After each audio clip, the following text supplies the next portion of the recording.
우리 샬롬하고 인사하십니다. 에스더 집사님 쪽부터 인사하십니다. 샬롬, 샬롬, 샬롬, 샬롬, 샬롬, 샬롬. 하나님 사랑합니다. 여러분 주 안에서 사랑합니다. 여러분들은 하나님 사랑합니다를 꼭 정언하게 하시더라고요. 함께 하나님 사랑합니다 하고 입술로 고백하세요. 주님이 오셔가지고 저희한테 하나님을 사랑하라, 내 이웃을 사랑하라 하고 가셨잖아요. 그리고 기다리라고 그러셨죠. 내가 가는 모습 그대로 다시 오겠다고 말씀하셨습니다. 네, 오늘은 무엇이든지 남을 대접을 받고자 하거든 남에게 너희도 먼저 대접하라. 이것이 율법이요 선지자니라 라고 얘기했어요. 구약에 보니까 출애굽기 22장 21절에 너는 이방 나그네를 압제하지 말며 그들을 학대하지 말라. 너희도 애굽 땅에서 나그네이었었음이니라 라고 얘기합니다.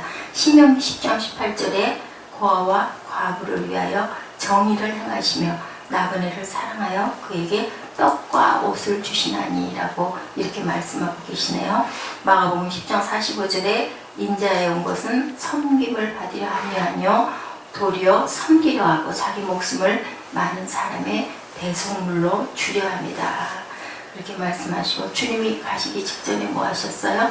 최후의 만찬 속장에서 너희들의 발을 씻겨주시고 그렇게 하고 가셨죠.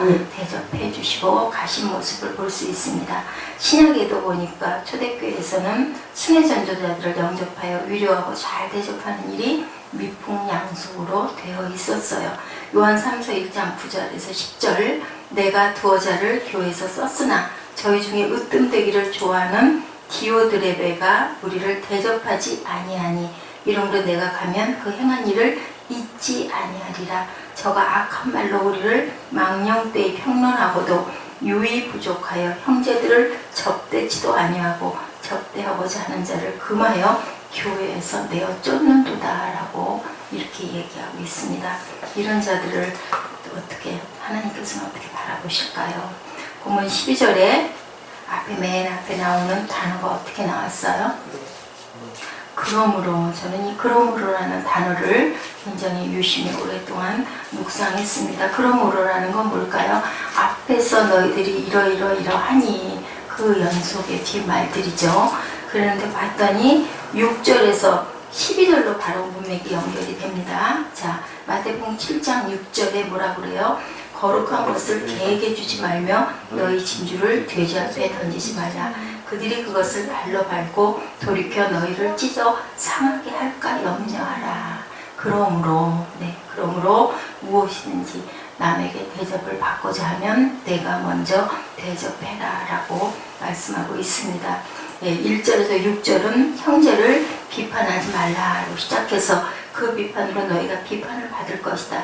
헤아리는 그 헤아림으로 너희가 헤아림을 받을 것이다. 형제의 눈 속에 있는 티를 보고 내 눈 속에 있는 들보는 보지 않느냐라고 계속 설명을 하고 있죠. 외식하는 자야 먼저 내 눈 속에 들보를 빼어내라. 너희들이 그렇게 할 때 그러므로 나그네를 대접하려거든 너희가 먼저 대접하라 라고 얘기하고 있습니다. 저는 어저께 그 사랑에 대한 그 도리 전사님의 말씀, 그 말씀이 문득 생각이 나면서 제가 아침에 우리 사랑에 대한 찬양을 했죠. 우리 맨날 늘 틀어놓는 그 사랑부터 시작해서 사랑은 언제나 오래 참고 그 말씀이 생각이 났습니다. 거기에서 사랑은 언제나 오래 참고 다음에 뭐예요? 온유하며 라고 얘기하죠. 온유한 자가 남을 대접할 수 있겠구나라는 그런 생각을 했습니다. 우리가 형제가 나를 섭섭하게 했을 때 어떻게 하라고 그러셨어요? 하나님께서 먼저 그것을 마음에 두지 말고 풀고 사회하고 제단에 두라고 그랬는데 거기서 한 걸음 더 나아간 게 뭘까요? 이렇게 대접하는 마음이 됐을 때, 그죠? 제가 지난번에 그 김진숙 목사님 때문에 조금 마음이 상해서 조금 안 좋았었잖아요. 그리고 이제 기도회로 오셨는데 굉장히 마음이 불편했어요. 대하기가 민망하고, 왜냐면 이제 저희 교회로 오시는 분이다 보니까 더더군다나. 그랬을 때 제가 먼저 말을 걸고 아유 뭐 차 한잔 드시겠어요. 이제 기도회 끝나고 나서 굉장히 신경이 쓰이고 마음이 쓰이더라고요.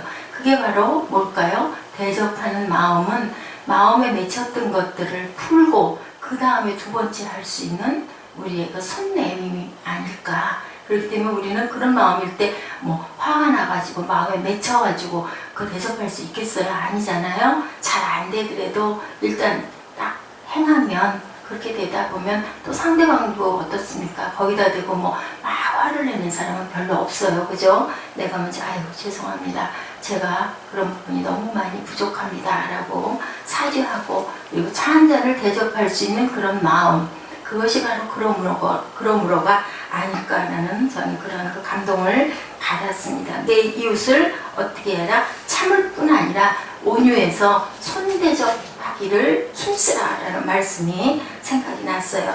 사랑을 실천하는 누구의 성품에 참여해요? 우리는 하나님의 성품이죠. 신의 성품이죠. 하나님의 성품이 한량없이 사랑하시고, 한량없이 이해하시고, 한량없이 베풀어 주시고, 한량없이 좋은 것으로 우리를 채워주시려고 하는, 딱 결심했다가도 내가 너희를 바벨론에게 붙일 거야. 내가 너희를 이제는 절대로 아는 체를 안 할 거야. 라고 하나님도 여러 번 그러시더라고요. 보니까 그래도 또 이스라엘 백성들이 우상을 파하고 아이고 잘못했습니다. 그러고 꿇어엎드려가지고 울고 기도하면 또 어쩌지 못해서 또 회복을 시켜주시는 그런 하나님의 마음, 우리는 이렇게 하나님의 마음을 끊임없이 품어야 되고, 그 품는 마음을 누가 주셔요? 하나님께서 주시는데, 신약에는 어때요? 성령이 우리 안에 거하시죠. 주님께서 얼마나 염려가 되셨으면 가시면서 보혜사 성령을 우리 각자의 심령 안에 심어주고 가셨겠습니까?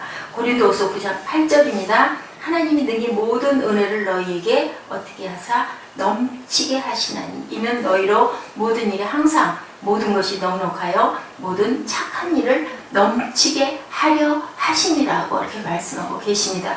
우리가 넉넉하면, 성령이 충만하면 권능을 받는다고 그러죠. 그래서 증인된 삶을 살 수 있을 것이다 라고 말씀하고 계세요.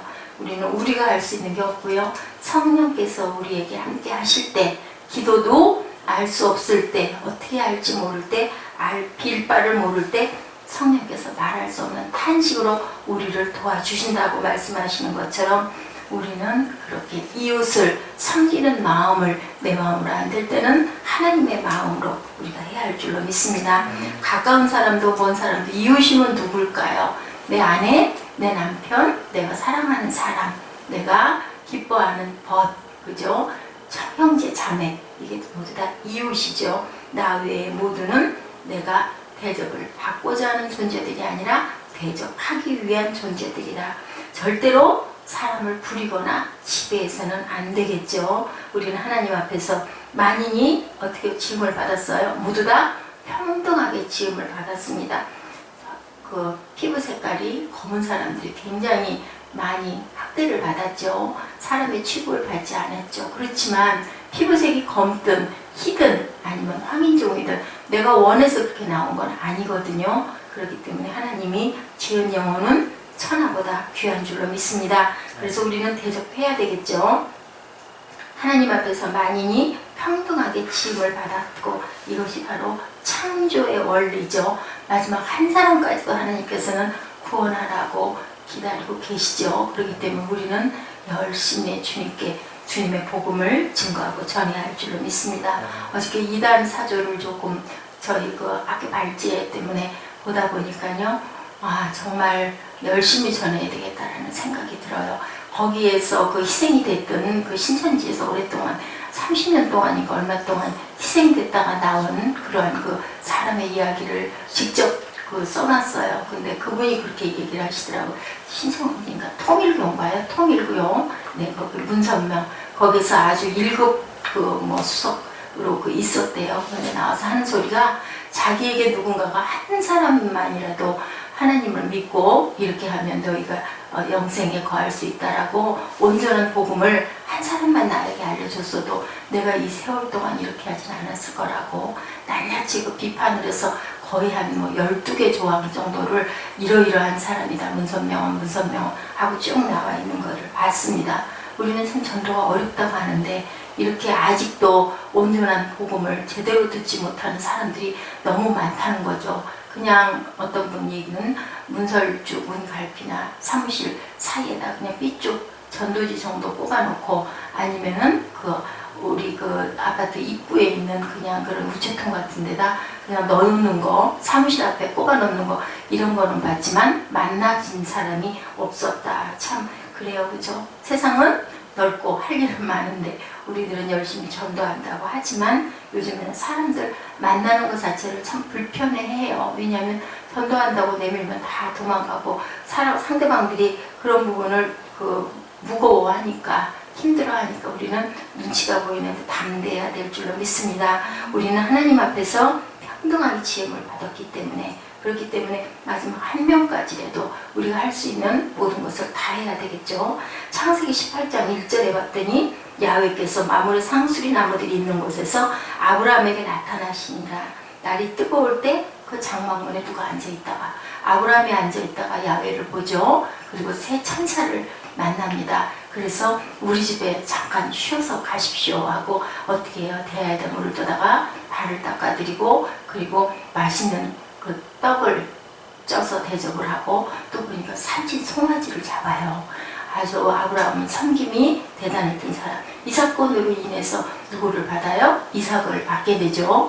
천사가 사례가 어디 있느냐라고 물어보면서 내년에 내가 여기로 왔을 때쯤이면 네가 아들을 낳을 것이다 라고 얘기해서 어떻게 해요? 사라가 묻잖아요. 내가 이제 아이를 낳을 수가 없는데 내가 무슨 즐거운 일이 있겠느냐. 그런데 정말로 이삭을 주시는 그런 하나님입니다. 이게 뭘까요? 이렇게 대접하는 마음을 가지고 누구에겐가, 누군지도 모르는 누구에겐가 알고 보니 천사였는데 그렇게 대접하고 났더니 그죠? 뜻하지 않아. 근데 그 대접을 우리가 의도적으로 해서는 안 된다라는 거죠. 아무 생각 없이 주고 싶어서 우리 지나가는 자에게 냉수 한 그릇을 대접하는 게 바로 주님에게 대접하는 것이라고 그러죠. 이렇게 사람이 기본적으로 취해야 할 태도는 뭘까요? 사랑이다. 예, 사랑과 친절과 온유의 마음이죠. 그런 마음으로 사랑할 때 하나님께서는 우리에게 우리가 원하는 가장 좋은 것을 채워주시는구나 라는 그런 생각을 했습니다.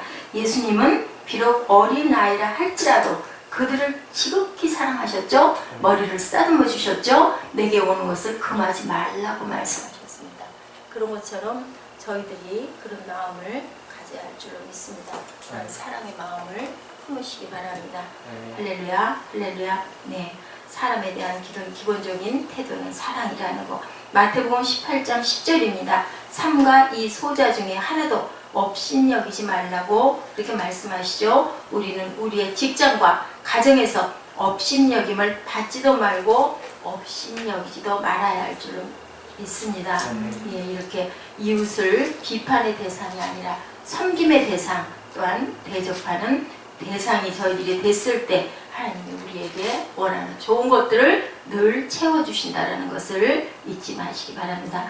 마태복음 5장 46절에서 다음과 같이 우리의 모습을 지적하고 계시죠. 너희가 너희를 사랑하는 자를 사랑하면 무슨 상이 있으리요. 세리도 이같이 아니하느냐. 또 너희가 너희 형제에게만 무난하면 남보다 더 나은 것이 무엇이냐. 이방인들도 이렇게 하느니라 라고 이렇게 말씀하십니다. 우리는 항상 채권자가 아니라 채무자라는 거 잊지 마시기 바랍니다. 우리가 어떻게 구원을 받았어요? 의롭다 칭함을 받고 우리가 의롭다 할 것이 아무것도 없는데도 주님의 물과 피를 다 우리에게 쏟아주심으로 인하여 하나님께 구원을 받았고 빚을 탕감받았죠. 그렇기 때문에 우리는 우리에게 빚진 자들을 넉넉히 대접하고 항상 그들을 위해서 기도하고 그들을 용서하는 마음을 가져야 되겠죠. 마태복음 18장 23절입니다. 일반 달란트 빚진 자와 100데나리온을 내가 빚을 준 자 그랬을 때 그걸 내놓으라고 길에서 멱살잡이 했을 때 뭐라 그래요? 악한 종아 내가 빌기를 내가 내 빚을 전부 탕감하여 주었거늘 어찌 너는 그렇게 불쌍히 여기지 않느냐. 네가 다시 내가 너 네 빚을 갚아라라고 야단을 치고 용서해 주지 않습니다. 채권자는 언제나 당당하고 교만하고 지배자적인 입장을 취하지만 채무자들은 어떻게 해요? 죄송합니다 하고 항상 죄송해 하죠. 겸손하게 그리고 감사해 하고 눈물이 있고 은혜가 있습니다. 이런 것처럼 우리는 항상 채무자의 역할, 채무자의 마음 자세로 가야 될 줄로 믿습니다. 시편 기자가 뭐라고 얘기해요? 시편 116편 12절에서 14절에 야훼께서 내게 주신 모든 은혜를 무엇으로 보답할꼬? 내가 구원의 잔을 들고 여호와 이름을 부르며 여호와 외의 모든 백성 앞에서 나의 서원을 여호와께 갚으리라 라고 얘기합니다. 여호와께 나의 서원을 갚는다. 그것을 여호와께 갚는 게 뭘까요, 여러분들? 우리 주변에 있는 많은 사람들에게, 그죠? 헐벗고 굶주리고 내 손길이 필요한 자들에게 친절하게 음료수 한 잔을 대접하는 것, 또한 목마른 자에게 냉수를 대접하는 것이, 소자에게 대접하는 것이 나에게 대접했다라고 말씀하시는 주님의 말씀을 우리가 깊이 기억하고, 능력 있고 권력 있고 깨끗하고 또한 나에게 잘해주고 나에게 친절한 사람에게만, 함께 친절한 것은 누구도 할 수 있다, 세리도 한다라고 하죠. 이방인도 그것을 할 수 있다라고 말씀하십니다. 우리가 대접하지 못할 만한 그런 사람들에게도 항상 친절하고 사랑하는 마음으로 대접하시는 저와 여러분 되셔야 할 줄로 믿습니다. 왕하 4장 8절에서 10절입니다. 하루는 엘리사가 수넴에 이르렀더니 거기 한 귀한 여인이 저를 강권하여 음식을 먹게 한 거로 엘리사가 그것을 지날 때마다 음식을 먹으러 그것을 들렸도다 라고 얘기하죠. 근데 그 집 딸이 어떻게 돼요? 그 집 딸이 죽게 됐어요. 그랬을 때 그것을 또한 살리는 역사가 일어나는 것을 우리가 봅니다. 이렇게 누구에겐가 극진하게 지극하게 내 마음을 다해서 대접했을 때 하나님께서는 우리에게 큰 복으로 거꾸로 갚아주시는 것을 많은 곳에서 봅니다. 우리가 늘상 천국의 행복을 느낄 때는 뭐예요? 남에게 받는 것보다는 대접했을 때. 여러분들 기쁘시지 않던가요? 저는 그러던데요. 누군가를 대접하고 누군가를 위해서 뭔가를 열심히 그 사람에게 가장 맞음직한 것을 준비했다가 또 가끔은 우리 또 깜짝 놀라게 해주려고 몰래 비밀로 그렇게 했다가 그 사람이 기뻐하는 걸 보면 어떡할까요? 굉장히 우리 마음이 더 기쁘지 않습니까? 이렇게 그런 마음일 때 하나님께서는 우리에게 기쁨도 주시고 또한 하나님의 말씀을 실천하는 우리 마음에 따뜻함도 주시고 우리가 실천을, 행함을 할 수 있는 그런 능력도 하나님이 심어주시는 줄로 믿습니다. 그러므로 오늘 10절의 말씀과 정반대되는 개념이 인간의 뭘까요? 이기심인데 우리가 현대로 가면서 점점 그런 부분들이 메말라지죠. 포스트 모더니즘 해가지고 그냥 내가 다다, 내가 답이다, 내가 오죽하면은 신이다, 뭐든지 할 수 있다, 이런 마음들이 생기다 보니까 하나님의 말씀이 점점 멀어지고 행함이 멀어지고 그냥 율법이 돼버리고 예배드리는 건 그냥 하나님이라는 분이 계시니까 주일은 지켜야지 하는 그냥 의무가 돼버리고 마는데, 저와 여러분은 그러지 말고 주님의 말씀을 항상 묵상하고 주님의 말씀을 귀하게 여기고 행함으로 실천함으로 모범을 보이시기 바랍니다. 이웃은 대접해야 할 대상, 우리는 채권자가 아니라 채무자, 대접하기를 원망 없이 하며 대접함으로 정의롭고 평등한 그러한 사회가 될 수 있는 그러한 우리 그리스도의 향기들이 되고 신의 성품에 참여하는 저와 여러분 되시기를 주님의 이름으로 축복합니다.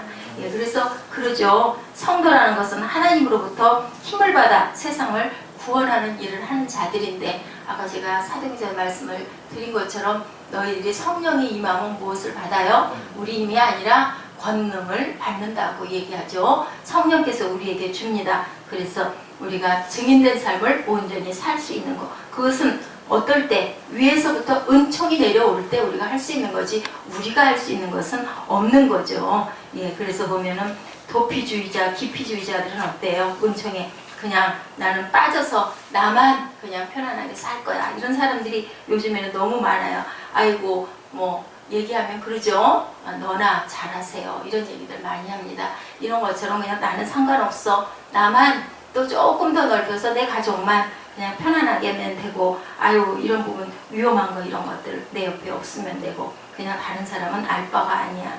영적 이기주의자들이 너무 많습니다. 자기만족적인 신앙에 빠져서 사는 사람들, 이런 사람들이 온전한 축복을, 하늘의 영광을, 또한 하늘나라의 기업을 받을 수 있을지. 그리스도인은 은밀한 곳에서 하나님을 만나고 바깥 세상에 나와서 어때요? 전해야 되죠. 예, 제가 어저께 또 발제 준비를 하다 보니까 그런 얘기가 있더라고요.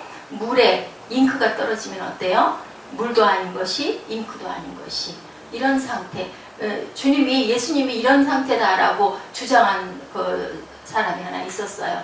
그래서 그 주의 때문에 또 한참 요즘에 옛날에 보니까 아주 칼케톤 회의니 여러 가지 회의를 통해서 그 신이 하나님이 어떤 하나님? 참 하나님이고 참 사람이고 이것을 증거해서 공의회에서 발표를 했죠. 이 과정이 굉장히 길더라고요. 보니까 이런 것처럼 우리는 어때야 될까요? 온전한 하나님의 자녀로 물이면 물, 잉크면 잉크여야 된 것이지 물도 아닌 것이 잉크도 아닌 것이 이러다 보면 잉크에 부실도 못하고 온전한 깨끗한 그죠? 맑은 물이 될 수도 없는 이런 저희들이 돼서는 안 될 줄로 믿습니다. 구원이 있을까요? 한번 여러분들 생각해 보시기 바랍니다. 믿음은 산속에서 일어나는 사건이기에 앞서서 어디에서? 사람 속에서 일어나야 할 줄로 믿습니다. 우리가 하나님의 영을 받아서 우리가 기쁨이 넘치고 충만함을 어디로 뛰어들어가요? 사람들 속으로 들어가서 전해야 되겠죠. 믿음의 결과가 뭘까요? 겨자씨만한 믿음이 있으면 산더러 들려서 어디로 던져져라? 바다로 던져져라 라고 얘기하죠. 이렇게 바다로 던져지는 일이 일어나면 역사가 일어나죠. 그 산이 어디에 가서 씁니까? 바다 가운데서 우뚝 설 수 있는 기적이 누구를 통해서? 하나님을 통해서 일어날 수가 있고 하나님의 뜻대로 우리가 행함을 할 수 있는 그러한 엄청난 기적이 일어날 수 있죠. 그것은 오로지 무엇으로? 성령의 능력으로 할 수 있다는 거. 그냥 그 자리에 그대로 있는 게 아니라 이렇게 뛰쳐나가서 베드로처럼 거꾸로 매달리고 주는 그리스도시요 그 하나님의 아들이십니다라는 그 고백이 누가 알게 했다고요? 하나님이 알게 했다고 말씀하십니다. 그러니까 이단자들이 그걸 못 믿어가지고 성경 말씀을 자기 나름대로 해석을 해서 그 기가 막힌 이단이 그렇게 일어나고 아주 그 비행이 말도 못하게 일어났더라고요. 보니까 완전히 그냥 사단이 정말 종을 먹어가지고 모든 사람들을 그렇게 피폐하게 만들고 가정을 깨뜨리고 무너뜨리고 그냥 아주 가장 마지막으로 가는 거는 음란이더라고요. 보니까 이런 상태가 일어나는데 우리는 어떻습니까? 그런 유혹에 빠지지 않고 하나님을 온전히 사랑하고 주님의 나라를 세워갈 수 있는 우리들은 얼마나 복된가 하는 생각을 했습니다. 우리가 주님의 은총에 하나님의 주는 은총 나만 받으면 돼 하고 도피주의자, 기피주의자들이 되지 않도록 내가 대접받으려고 하지 않도록 대접하는 저와 여러분들이 되시기를 주님의 이름으로 축복합니다. 저희들 깊이 새기시고요. 그러므로 잊어버리지 마시기 바랍니다. 그러므로 뭐라고 그러셨어요? 12절에 무엇이든지 남에게 대접을 받고자 하거든 남을 대접해라 라고 얘기하죠. 사랑하는 자여 내가 무엇이든지 형제고 나그네 된 자들에게 행하는 것은 신실한 일이라고 말씀하시네요. 그들이 교회 앞에서 너의 사랑을 증언하였고 내가 하나님께 합당하게 그들을 전송하면 좋으리로다. 이는 그들이 주의 이름을 위하여 나가서 이방인에게 아무것도 받지 아니함이라. 그러므로 우리가 이 같은 자들을 영접하는 것이 마땅하니 이는 우리로 진리를 위하여 함께 일하는 자가 되게 하려 함이라. 사랑하는 자여 악하는 것을 본받지 말고 선한 것을 본받으라. 선을 행하는 자는 하나님께 속하고 악을 행하는 자는 하나님을 배웁지 못하느니라. 사랑장이 사실은 요한 3서라고 말씀하시는 목사님들이 계십니다. 우리 요한성서 1장 5절에서 11절 말씀